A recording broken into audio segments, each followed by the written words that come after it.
Good evening, everyone, and welcome to AJ102, Introduction to Law Enforcement and Criminal Justice Online. My name is Tony Farrar, and I am your instructor for this semester. A couple of brief housekeeping things to go over before we get started tonight. Keep in mind that because of the time constraints with these lectures, I'm not going to be able to touch on every single subject or topic in the book. Therefore, it is incumbent upon you to take the time to read each chapter, specifically focusing on the key terms at the beginning of the chapter, and also taking some time to look at the discussion questions at the end of each chapter. So again, you reading the chapter will not only help refresh your memory, etc., but it will help add some context to some of the topics and things that we're going to cover in each chapter. So with that being said, let's go ahead and jump right into chapter 1, which is going to be the evolution of law enforcement. Now, I'm not going to spend a lot of time on the learning objectives. I'll let you go through those at your leisure, because I want to kind of get into the meat of our discussion tonight. So a simple definition of society is an assembly of people living together in organized communities with shared laws, traditions, and values. And when a group of individuals sets forth formal rules of social behavior or laws, it also effectively concedes the need for some type of mechanism to enforce those rules. Now, although many might question the need for police to respond to kind of lower level crimes, or like just those little things out there that we see every day, we know there clearly exists many other laws that prescribe far more dangerous and heinous human behavior, laws that really do necessitate a dedicated force of professionals whose mission is to protect and serve our country's citizens and communities. Now, it must be emphasized at the outset of this chapter that the law enforcement function of police, which includes things like detecting and apprehending and investigating criminal offenders, is really not their only role. Police are expected to do a lot of other things, and we'll cover some of those things through the chapter. So to understand and appreciate contemporary law enforcement, it really is important to understand why the need for police arose and how this means of formal social control has evolved over time. But a simple definition, and kind of going back through an introduction, would be where we're going to go right now. So throughout history, many laws have been passed that by today's standards seem a little bit silly, a little bit superfluous, or kind of strange. And some of these laws remain on the books today. So let's just take a little side journey here for a minute and kind of look at it. We'll consider New York City and a law that was enacted on the ban on the sale of extra large sodas or sugary soft drinks, or consider a ban on, how about saggy pants, where this prohibits individuals from wearing pants below the hips if the person's skin or undergarments might be exposed. Or, oh my gosh, what about this one? Consider a possible ban or a law against texting while walking. I mean, is this really a dangerous activity that should be monitored or curbed by the government? And again, as I mentioned earlier, yeah, there are some funny laws out there and some very low-level things that you might think, hey, that's not that big of a deal. But we also know, okay, that it is a big deal in a lot of areas, because there are people out there breaking the law, and we need some type of law enforcement out there to help us deal with those individuals on a daily basis.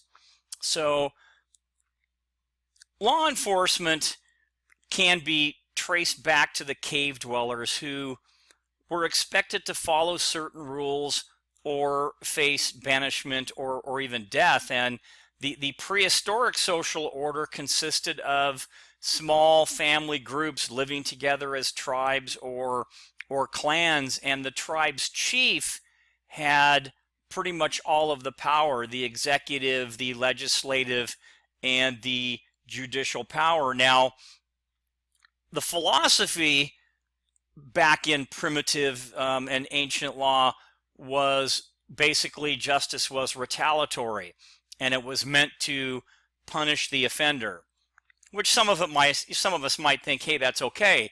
And today part of that system is that. As an example, a person who stole something from a neighbor would expect to pay for the crime by being thrown into a pot of boiling oil or a cage of wild animals, and other common punishments would be things like burning at the stake or branding, or even crucifixion. Now, a system of law and law enforcement began earlier than 2000 BC as a means to control human conduct and enforce society's rules. Now, keeping the peace was, in fact, the responsibility of that particular group. Now, it must be noticed that, and I mentioned this earlier, law enforcement function of detecting, apprehending, and investigating is not their only role. Nowadays, police are expected to do much more, maintain public order through such activities as traffic control and do crowd dispersal and settle disputes, as well as provide service to the public. And that service, that meaning of service, is extremely broad. It could be, something, even counseling to a certain extent, and all of the other social service aspects that kind of are included underneath that umbrella. So what are laws, and where did they come from? Well, laws are based on customs and traditions and mores, which are manners and customs, and also current need. Because we know in today's society and all throughout history that if a law is needed, then the legislature has the ability to bring forth new laws. Now, law implies both a prescriptive aspect or a rule and enforcement by authority. In the United States, those who enforce the laws, we have to understand, and that would be law enforcement and all those like them, are not the same as those who make them. So law enforcement doesn't make the laws. Now, historically, in some countries, this was not the case, and you could probably imagine how bad that would be. But typically, the way things work, of course, is that law enforcement enforces the laws. They don't actually make the laws. Now, the heritage of law enforcement is considered to be a source of pride, and when we talk a little bit more about laws itself, law is a body of rules for human conduct enforced by imposing penalties for their violation. And again, laws are made and passed by the legislative branches. And we've already discussed the fact that they're based on customs, traditions, mores, and current need. And really quick, when you talk about current need, let's use something like texting and driving for an example. We know that specifically in today's society is becoming much more prevalent and causing a lot of issues on our roadways. And before we had a lot of the technology that we have now with cell phones, there was no need for that particular law. But as time went on and technology got better and better, and now we have these really cool cell phones, everybody, I'm sure, can now see the need for some type of regulation or law that prohibits people while texting while driving on the freeway and causing an accident and possibly even death. So you can see how those things can come about. Now, the earliest record of ancient people's need to standardize rules and methods of enforcement to control human behavior dates back to approximately 2300 BC, when the Sumerian rulers set standards on what constituted an offense against society. And about 100 years later, the Babylonian king Hammurabi established rules for his kingdom. And we're going to talk a little bit about each one of those. And I've also included in the PowerPoint links to certain things that you may want to take a look at. So here you can see underneath the Code of Hammurabi, there'll be a link to a YouTube video, and you can learn a little bit more about what the Code of Hammurabi was. But we're going to take a look at some customs and social order from Babylon, from Egypt, from China and East Asia, Greece and Rome. And you'll see how when you look at these things, you'll start to see or maybe recognize some things that might be very close to what we're doing today, or part thereof. So back now to Hammurabi. So although the penalties prescribed were often barbaric by today's standards, the relationship between the crime and the punishment is of interest. Now, the principle of the Code of Hammurabi was that the strong shall not injure the weak. And Hammurabi actually originated the legal principle of lex talionis, which is a phrase that means an eye for an eye, and you've probably heard that before.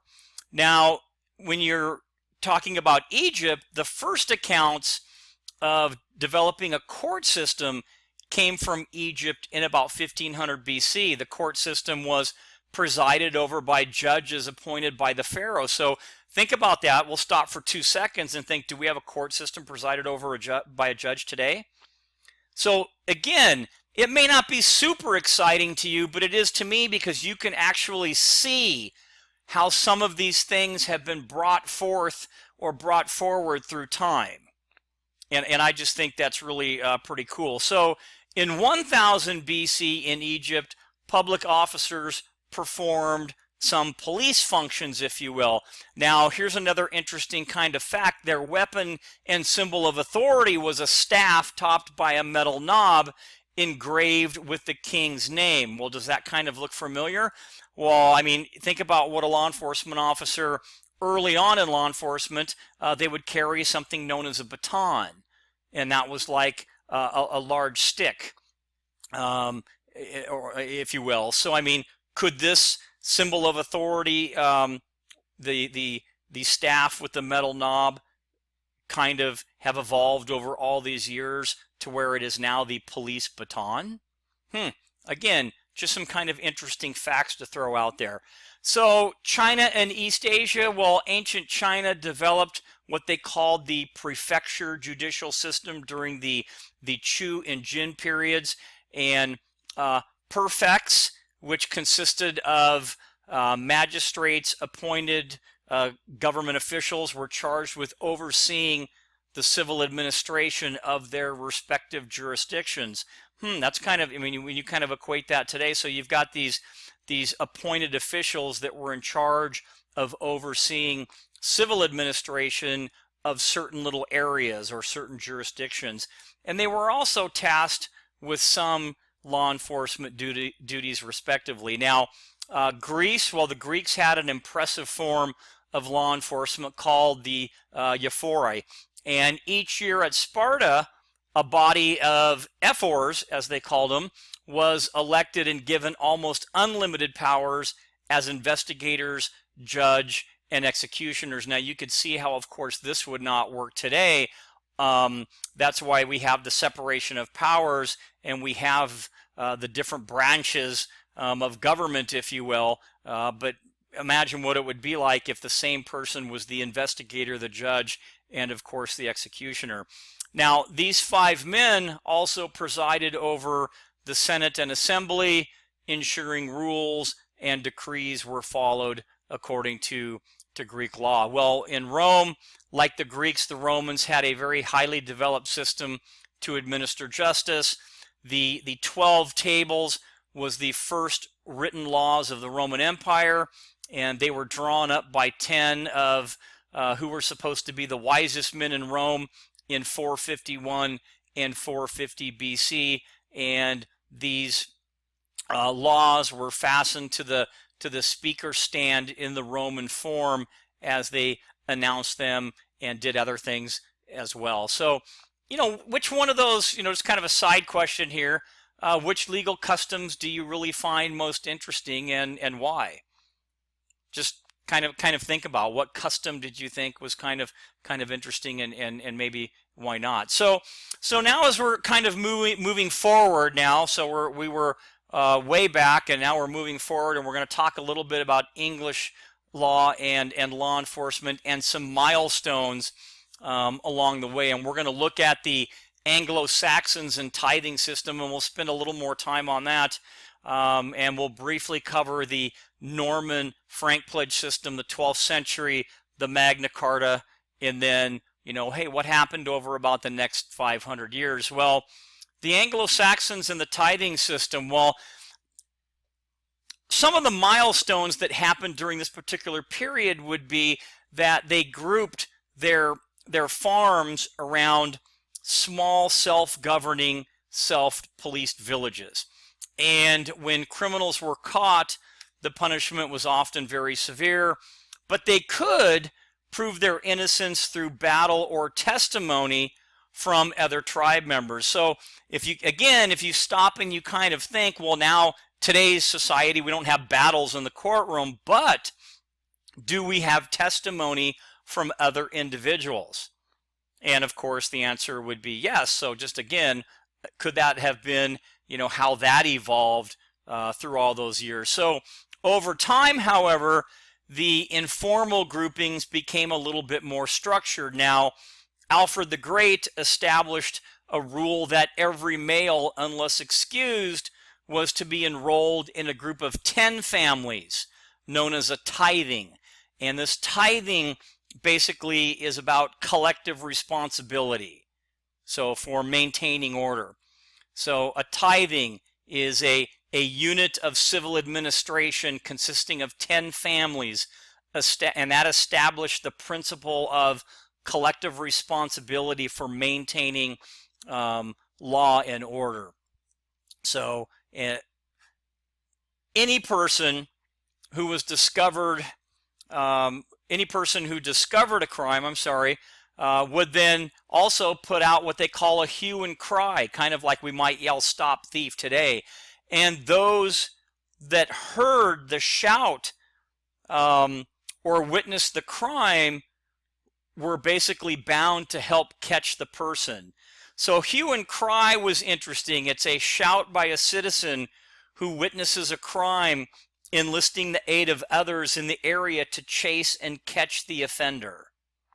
And this may actually be the origin of the, sounding the general alarm, or how about even a citizen's arrest, which we have today. Now moving on, this form of cooperation that they had led to the foundation of what they called hundreds. And you can see how things are forming now, which would be groups of 10 tithings. So 100 is a group of 10 tithings. And the top official of the 100 was called the reeve. All right. Now, the hundreds also elected a constable and to lead them in pursuit of lawbreakers. And the constable was, in fact, the first English police officer. And then finally, the hundreds were consolidated into shires, or what we would call counties. And the head of that person, okay, if you remember the word back up here, I'll kind of go back up and show you the word reeve. So the head here was called the shire-reeve, a word that later became sheriff. So again, that top official of a shire or the county was really, we think, the forerunner, or was the forerunner of our county sheriff. So I don't know if you find that super interesting, but honestly, I really do.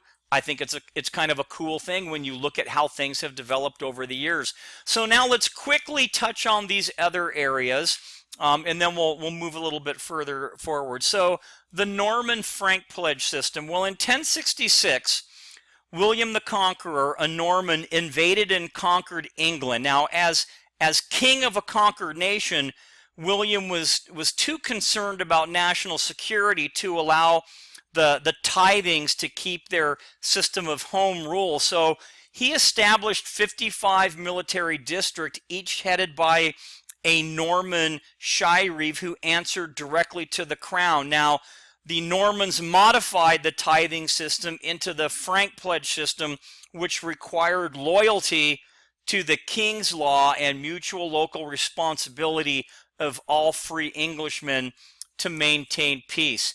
Now, the 12th century, William's son, Henry I, ruled England from 1100 to 1135 and issued the Legis Enrique, making law enforcement a public matter and separating offenses into felonies and misdemeanors. Wow, that's kind of cool because you've heard those phrases before. Now, offenses like arson, robbery, murder, and crimes of violence were deemed as being against the king's peace, setting the precedent for certain crimes to be punished by the state rather than by the individual victim. Henry I's reign was followed by many years of turmoil, which lasted until Henry II became king in 1154, and then Henry II established the jury system, which was called the Inquisition, and required people to give information to a panel of judges to determine guilt or innocence. Well, you should recognize that because we do some of that right now. So again, very interesting as we walk through time. The Magna Carta, what is that? And maybe you've heard that phrase before. Well, our modern system of justice owes much to the Magna Carta, a decisive document in the development of England's constitutional government that set the precedent for democratic government and individual rights. Now, the Magna Carta laid out the foundation for requiring rulers to uphold the law, and it forbid taxation without representation, required due process of law, including trial by jury, and provided safeguards against unfair imprisonment. Wow, so you can see how that had a super huge impact on American law enforcement. And then the next 500 years, well, several interesting developments in law enforcement occurred in the following centuries. In 1285, King Edward I established a curfew and a night watch program that allowed for the gates of Westminster, when the capital of England, to be locked, keeping the city's occupants in and unwanted persons out. Bailiffs were hired as night watchmen to enforce the curfew and guard the gates. Edward I also mandated that groups of 100 merchants be responsible for keeping the peace in their districts, again making law enforcement kind of a local responsibility. Now, this system of law enforcement, called the watch and ward system, provided citizen protection 24 hours a day, with the day shift called the ward and the night shift called the watch. Now, within contemporary law enforcement of today, the night shift is still referred to as like the dog watch, or the graveyard shift actually is kind of what we call it. So remember the watch and ward system, that's important. That was a system of law enforcement that was used to protect citizens 24 hours a day with two shifts, a day shift and a night shift. Now, an ever-increasing population and a trend towards urbanization, in which greater numbers of citizens left the fields and farms to live and work in towns and cities, led law enforcement to become a truly collective responsibility. If a man's next-door neighbor broke the law, the man was responsible for bringing the lawbreaker before the shire, and the 100 decided yearly who would be responsible for maintaining law and order, with responsibility rotated among community members. Now, inevitably, this is kind of funny, some people paid other members to serve in their place, beginning a system of deputies paid to be responsible for law enforcement. The paid deputy system was then formalized so that whose turn it was to pay met and appointed the law enforcement officers. So, I mean, and then after that, you started to see developments in urban England required a different system of law enforcement. Again, with urbanization came commerce and industry and a variety of buildings, usually made of wood because England was primarily a forest land. And for fire prevention purposes, the town appointed men who patrolled at night on fire watch, and they assumed, kind of coincidentally, responsibility of preventing people from breaking into houses and shops as well. And a couple other terms that you may want to know would be what a parish is and what the parish constable system is. So a parish is the area where people who worshipped in a particular parish church lived, and the parish constable system was an early system of law enforcement used primarily in those rural areas. So what do you think? So if you look back to some of the things that I've kind of gone over a little bit, do you think that hue and cry would work in the criminal justice system today in the United States? Well, I mean, it might. I mean, we do now. We have citizens arrest, and we can, as law enforcement, basically have individuals help us, in essence, deputizing them to help us capture someone. And we know that citizens sometimes go to the aid of other individuals. So who knows? It might actually work. So now let's kind of move forward a little bit and talk a little bit about Henry Fielding and the bow runners, and then we're going to get into what we call here Pelian reform. So this is kind of finishing off the 500 years, and I want to make sure that I get this part in there. So later on in 1748, Henry Fielding, and he was a lawyer, a playwright, a novelist. Well, he was appointed chief magistrate of Bow Street in what was then a policeless London. Now, Fielding fought for social and criminal reform, and he defied the law by discharging prisoners convicted of things like petty theft and giving reprimands in the place of the death penalty, and exercising general leniency. So again, think about this. We actually have what we call cite releases, where we can, arrest someone and then cite release them. Could this have been the start of something like that? Well, it certainly is the start of maybe some reforms, as far as back then when someone was arrested for theft or something, the punishment could have been a lot more severe. But this individual decided, hey, you know what? Maybe we should exercise some type of leniency. Now, Fielding was also instrumental in establishing the Bow Street Runners, the first detective unit in London.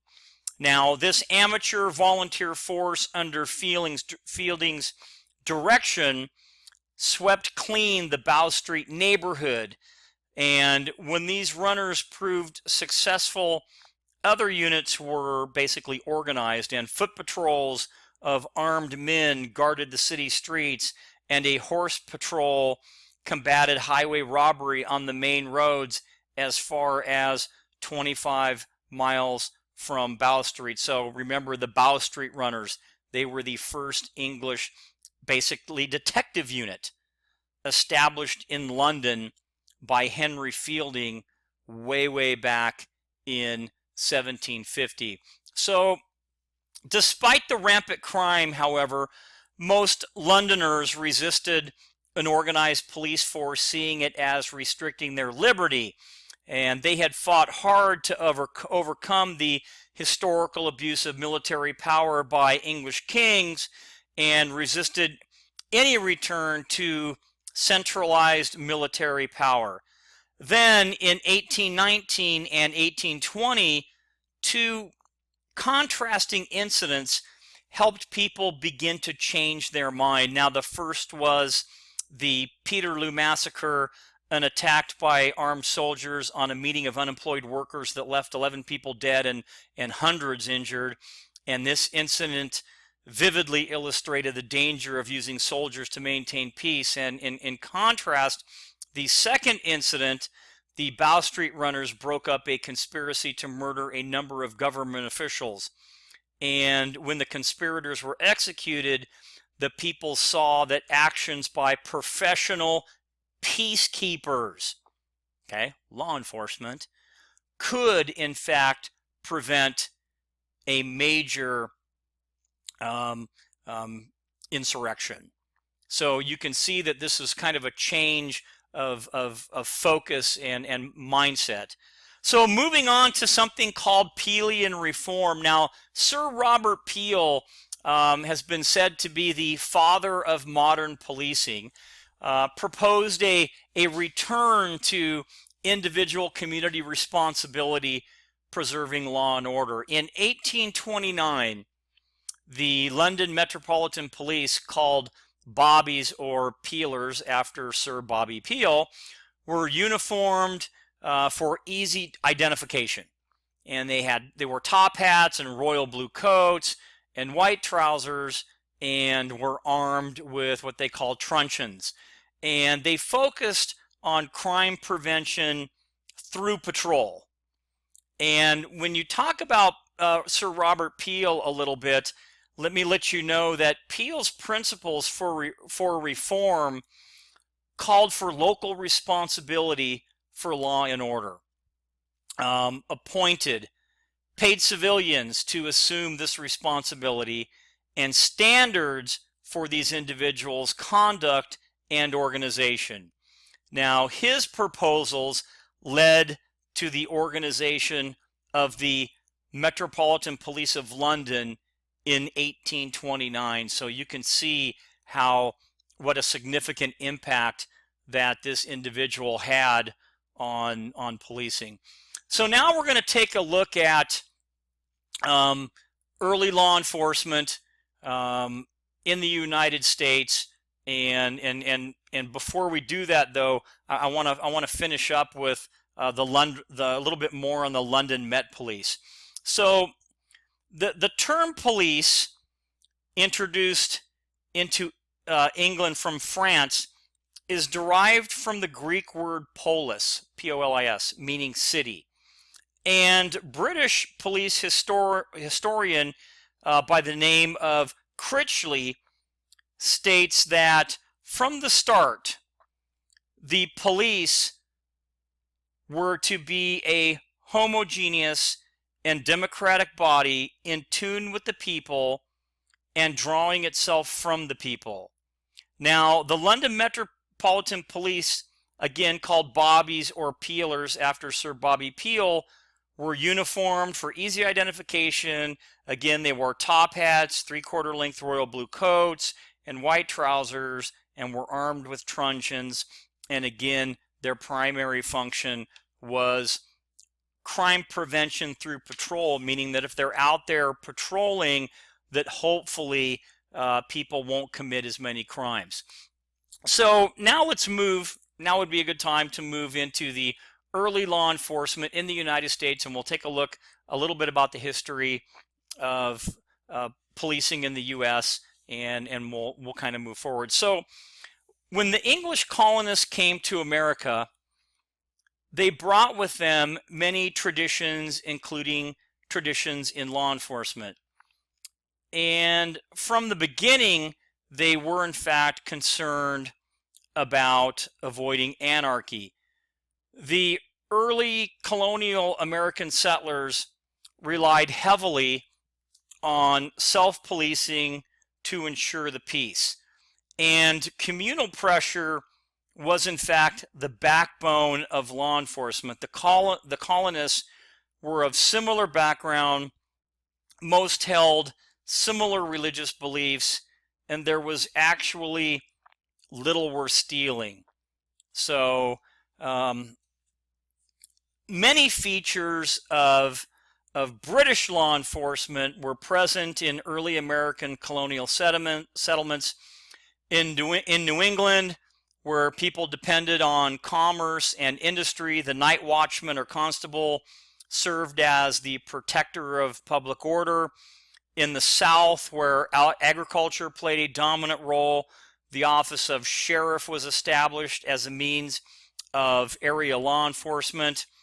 And most watchmen and sheriffs were volunteers, but many were paid to serve in the place of others who were to patrol as a civic duty. Now, many different types of law enforcement were tried in different parts of the country. Almost all used some kind of night watch system with little or no protection during the day. And the fastest growing municipalities were first to really organize into legal forces. So the first U.S. police forces in the United States were developed in Boston, New York, and Los Angeles. Now, in 1631, the Boston court established a six-man force to guard the city from sunset to sunrise, the first night watch in the United States. In 1636, a town watch was created and stayed in effect for more than 200 years. At first, the primary function was to ring a bell in case of fire, but in 1702, the police were to patrol the streets in silence.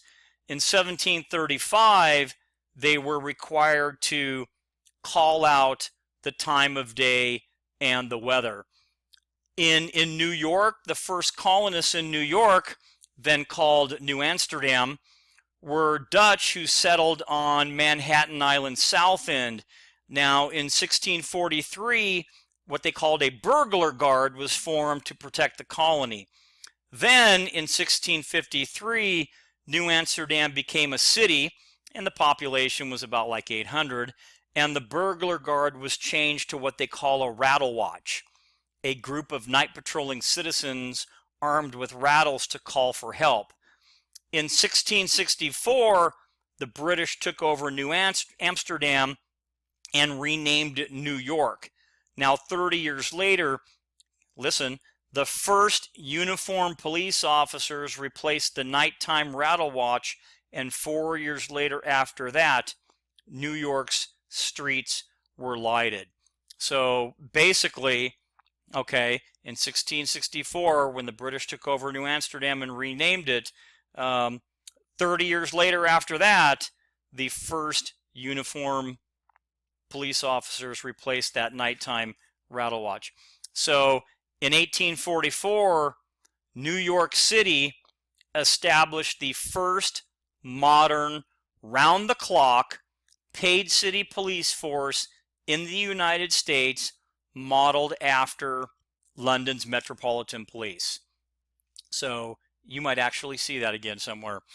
Soon after, other cities followed suit, including Chicago, Cincinnati, New Orleans, Philadelphia, Boston, Baltimore, and San Francisco.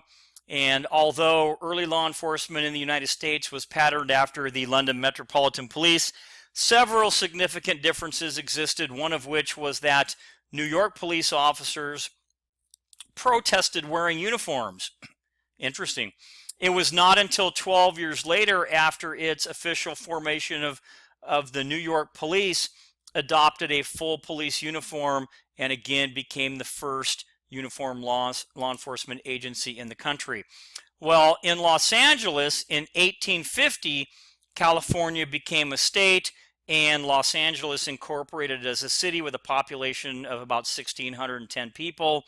During its first year, the city elected a mayor, a city marshal, and a sheriff. Well, in 1853, the city council established a police force of 100 volunteers called the Los Angeles Rangers. 4 years later, they were replaced by the Los Angeles City Guards, who were charged with maintaining the peace. Now, finally, in 1869, the police force changed from a voluntary organization to a paid police department. police investigators and detectives. About the same time New York was adopting a full-time police force, Alan Pinkerton was setting the stage for early police investigations in Chicago. Now, Pinkerton, who immigrated from Glasgow, Scotland to the United States in 1842, played a significant historical role in modern police investigations. He was appointed the first detective in Chicago in 1849 and was also a co-founder of the Northwestern Police Agency that later became the Pinkerton National Detective Agency. The agency's motto was a watchful eye and the saying, "We never sleep." Now, his agents were the forerunners of the U.S. Secret Service, and his agency was employed at the federal level for many famous cases, including protecting Abraham Lincoln during his presidency. Well, slave patrols were special enforcement officers during the mid-1700s who were allowed to enter any plantation and break into dwellings to search persons and possessions at will. But what about the evolution of city police? Where did this start to come from? Well, when city police were first established, their only contact with their departments was face-to-face meetings or messengers. And one early means of communication was a telephone pole light system to notify police of a call awaiting a response. Now, during the 1850s, however, telegraph networks linked police headquarters directly with their district. Several decades later, a modified telegraph system linked the patrol officers directly to the station. A fire alarm system was first introduced in Boston, was adopted for police use, and call boxes were then placed on city street corners, and they were equipped with a simple lever that signaled the station that the officers were at their post. Now, a bell system was added that allowed the patrol officers to use a few simple signals to call an ambulance or something similar for emergencies. So think about way back when on how things have evolved, and in order to get a call, you might have to look up on a pole to see a light. Or you would walk for miles, and on every corner you would go to your call box, and that would be how you would check in. So again, just these really interesting things as we look at the evolution of policing. And then the vigilante movement. Well, in response to the absence of effective law and order in the frontier regions, many as 500 vigilante movements in which settlers took the law into their own hands were organized between 1767 and 1900. Now, the first American vigilante movement occurred from 1767 to 1769 in South Carolina in response to crime and disorder attributed to outlaws and runaway slaves. And because there was no sheriff or court, respectable settlers of average or affluent means organized a group called the Regulators in 1767 to attack and break up the outlaw gangs and restore order.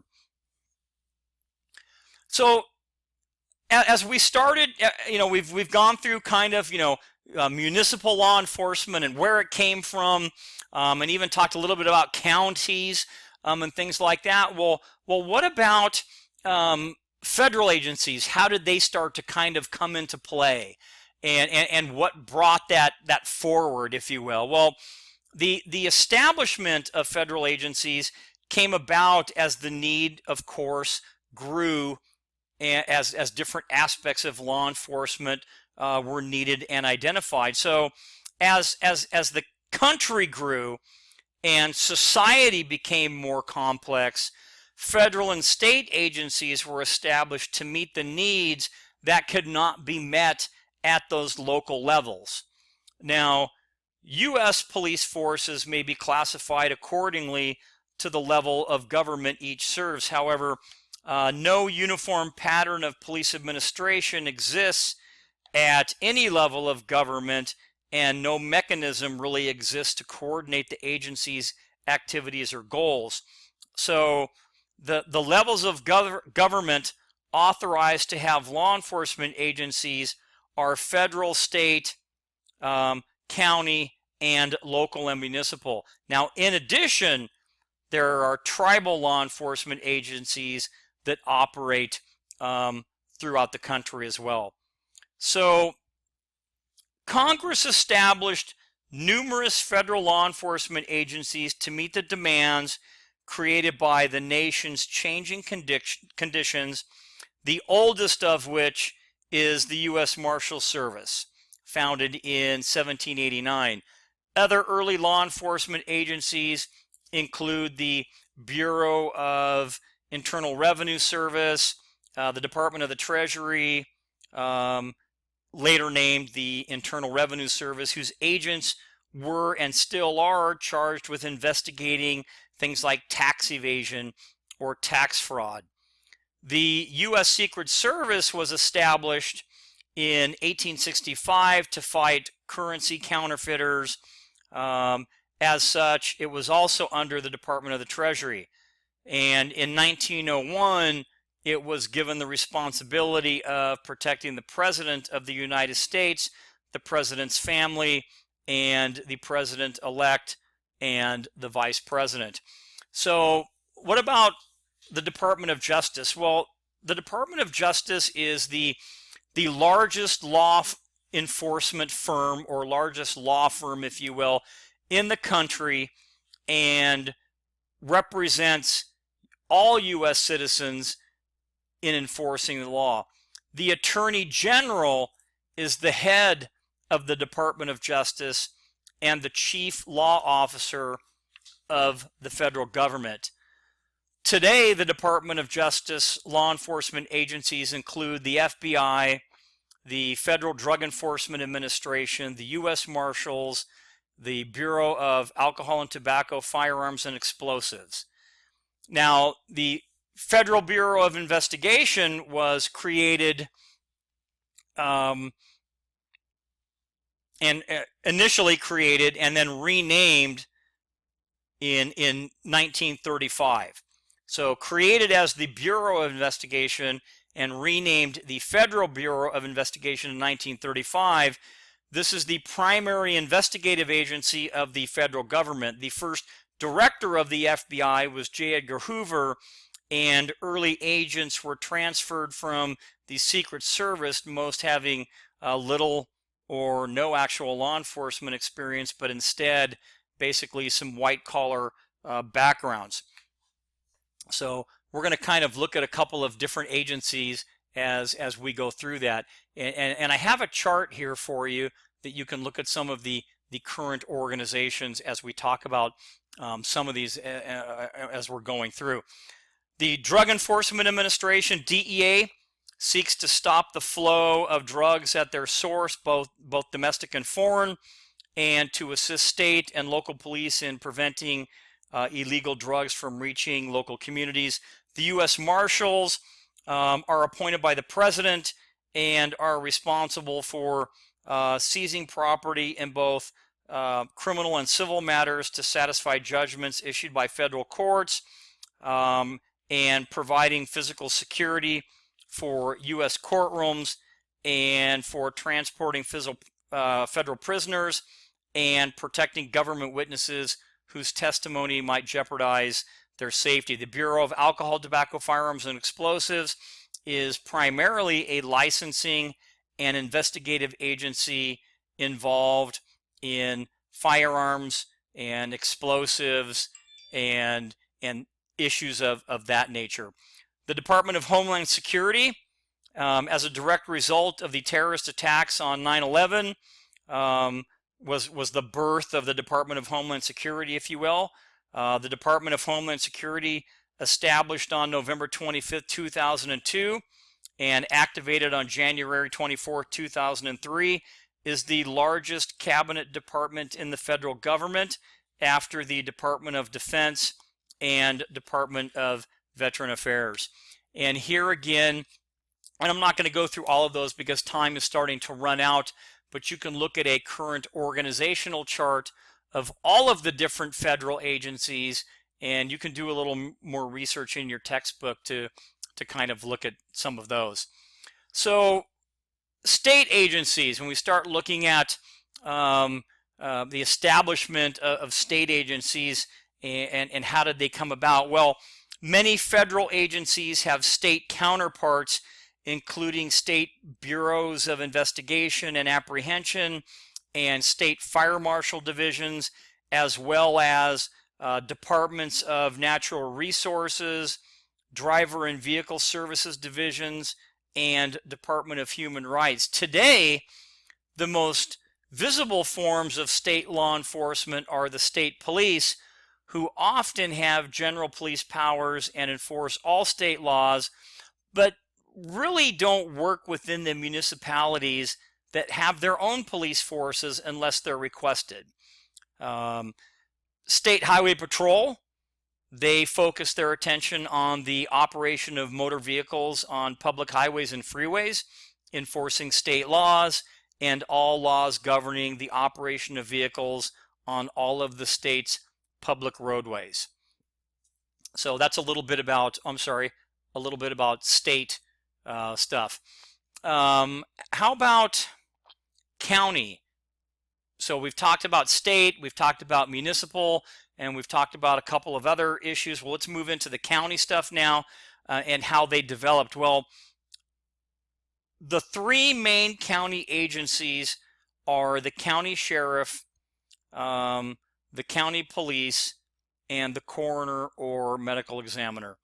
Now, the county sheriff, many state constitutions have designated the sheriff as the chief county law enforcement officer. The sheriff is usually elected locally for a 2 or a 4-year term, and obvious mixing of police and politics kind of, goes into those things. The county police departments are often found in areas where city and county governments have merged. They're led by a police chief appointed from within the department. And again, a lot of time these are areas that might be annexed or policed by the county, but yet they are a city in themselves. And the coroner or the medical examiner has a very long history, but the coroner need not be a medical doctor or have any legal background to be elected. Now, in some jurisdictions, however, the coroner has been replaced by the medical examiner, a physician, usually a pathologist, who studies in forensic science. Now, what I don't want you to do is get confused between the county sheriff and the county coroner. A lot of times, that individual is the same person. Okay, so remember, they don't have to be a medical doctor to be the county coroner. You might see, for instance, San Bernardino. The sheriff is also the coroner. Now, the head medical examiner is a pathologist. That's somebody that's different. So you'll see county sheriff / coroner.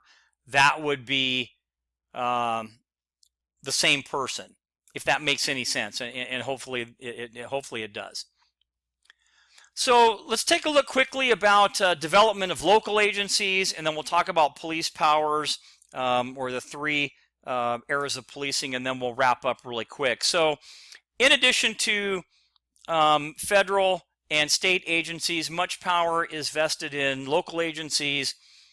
In 2013, local police departments in the United States numbered more than 12,000 and employed an estimated 477,000 sworn officers.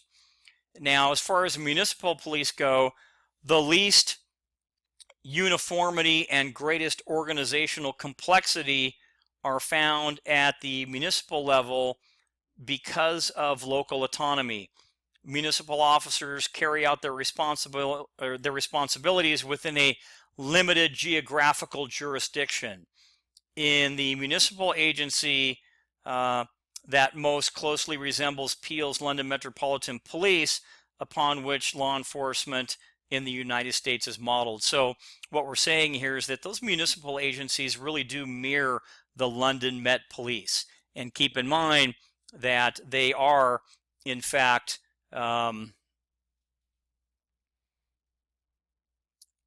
basically assigned to a specific geographic jurisdiction. Townships and special districts. Well, the United States has approximately 16,500 townships, which vary widely in scope of governmental powers and operations. Most townships provide a limited range of services for predominantly rural areas. The constable, several states have established the office of constable, usually an elected official who serves at a township, preserving the peace and serving processes for the local justice court. The marshal, in some parts of the United States, a marshal serves as a court officer, serving writs, subpoenas, and other papers issued by the court, and escorting prisoners from jail or holding cells in the courthouse and to and from trials and hearings. And then tribal law enforcement. The Bureau of Indian Affairs is responsible for 55.7 million acres of land held in trust by the United States of America, American Indians, Indian tribes, and Alaskan Natives, and oversees law enforcement activities in Indian country. Now, there are quite a few Indian law enforcement agencies that I can think of locally here in both Riverside County and San Bernardino County as well. So why do we need local agencies? Why isn't society better off with like one big international police force? Well, that's, I mean, food for thought and possibly discussion later on. And we talked a little bit about tribal agencies already. So there's more than 200 police departments overseen by the Bureau of Indian Affairs, and nearly all such agencies respond to calls for service, and many operate one or more jails. So let's finish up with the look, or a look at some different eras of policing. And we're going to look at the political era, the reform or professional era, the community era, and then this emerging fourth era, and then we'll be done. Well, the political era extended into the first quarter of the 20th century and witnessed the formation of police departments. Now, during this era, police were closely tied to politics. And in the United States, police were decentralized under the authority of the municipality in which they worked. During this particular era, chiefs were politically appointed and had a vested interest in keeping those who appointed them in power. Now, politicians would reward those who voted for them with jobs or special privileges, and this was called the patronage system or the spoil system. And the inefficiency and corruption of the police led to a second era of policing, which is called the reform era. Now, the reform era, or the professional era as it's also called, is often referred to the progressive era. And August Vollmer and a gentleman by the name of O.W. Wilson are usually attributed with spearheading the reform movement that called for a drastic change in the organization and function of police departments, and it really started the disassociation from policing and politics. So the separation basically of the two. Now, during this period, commissions were also established to examine police services, and efforts were brought forth to enhance relations between police and community, like public relations, or community relations, or human relations.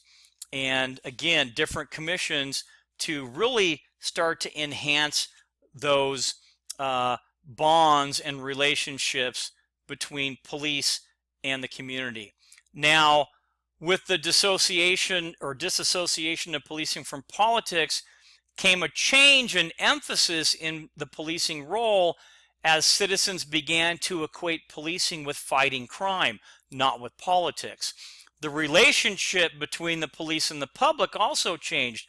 Police leaders in this reform era redefined the nature of a proper relationship between police officers and both politicians and the public.